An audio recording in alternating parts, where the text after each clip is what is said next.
ఎక్కడైతే ఓడిపోయాడో అక్కడే నిలబడ్డాడు.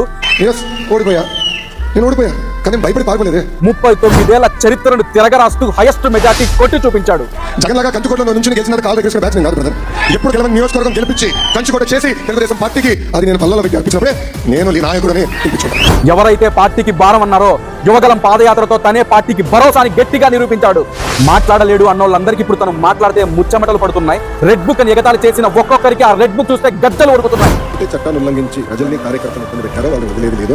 ఒక్క వైరల్ వీడియోతో అరబ్ దేశాల్లో అల్లాడిపోతున్న ఎంతో మంది అభాగ్యులను ఆంధ్రాకి రప్పించాడు. ఒక్క వాట్సాప్ మెసేజ్ ఎంతో మంది దివ్యాంగ విద్యార్థులకు నేషనల్ ఇన్స్టిట్యూట్స్ లో అడ్మిషన్ ఇప్పించాడు. శత్రువు సాయం కోరిన పార్టీలకు అతీతంగా అండగా ఉన్నాడు. తన వరకు వచ్చిన ఏ సమస్యకైనా తనే సొల్యూషన్ అయ్యాడు. విద్యాశాఖ పథకాలకి మహనీయుల పేర్లు పెట్టాడు. 6 నెలల్లోనే ఆంధ్రాకి టీసీఎస్ తీసుకొచ్చాడు. ఇప్పుడు దావోస్ లో పెట్టుబడుల వేటలో నిమగ్నమయ్యాడు. ఉన్నత విద్యా వ్యవస్థ ఆశయంగా రాష్ట్రానికి కొత్త కంపెనీలు రాకే ధ్యేయంగా యువతకి 20 లక్షల ఉద్యోగాలే లక్ష్యంగా కొనసాగుతున్న the young energetic committed Nara Lokesh గారికి హార్దిక జన్మదిన శుభాకాంక్షలు.